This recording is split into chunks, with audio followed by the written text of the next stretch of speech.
આણંદ જિલ્લા કાનૂની સેવા સત્તામંડળ દ્વારા રાષ્ટ્રીય લોક અદાલત યોજાઈ, જેમાં 11,786 કેસોનો સફળતાપૂર્વક નિકાલ કરાયો।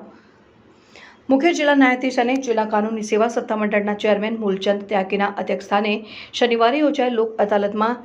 MACP કેસો, ફોજદારી સમાધાન લાયક કેસો, નેગોશિયેબલ ઇન્સ્ટ્રુમેન્ટ એક્ટ કલમ 138ના કેસો, લગ્ન સંબંધિત ફેમિલી કેસો, મહેસૂલના કેસો, મજૂરો સાથેના તકરારના કેસો, દીવાની દાવા જેવા કે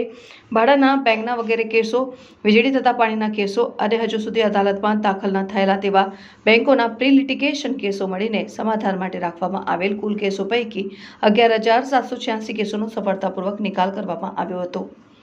જેમાં મોટર અકસ્માતને લગતા વળતરના કેસોમાં કુલ 92 કેસોનો સુખદ નિકાલ કરી 7.6 કરોડ, નેગોશિયેબલ ઇન્સ્ટ્રુમેન્ટ એક્ટ કલમ 138ના 549 કેસોનો સુખદ નિકાલ કરી 13.68 કરોડ તેમજ ફોજદારી સમાધાન લાયક કેસો, લગ્ન સંબંધિત ફેમિલી કેસો, મજૂરો સાથેના તકરારના કેસો, દીવાની દાવા જેવા કે ભાડાના બેંકના વગેરે કેસો, હજુ સુધી અદાલતમાં દાખલ ન થયેલા તેવા બેંકોના પ્રી લિટિગેશન કેસો મળીને કુલ 11,786 જેટલા કેસોમાં સુખદ સમાધાન થયેલ છે। આ લોક અદાલતને સફળ બનાવવા માટે મુખ્ય જિલ્લા ન્યાયાધીશ અને જિલ્લા કાનૂની સેવા સત્તામંડળના ચેરમેન શ્રી મૂલચંદ ત્યાગીના માર્ગદર્શન હેઠળ સચિવ શ્રી કુમારી ચિત્રા રત્નુનાઓ દ્વારા બેંકના અધિકારીઓ, વીમા કંપનીના અધિકારીઓ, વિવિધ સરકારી કચેરીના અધિકારીશ્રીઓ સાથે તેમજ સંલગ્ન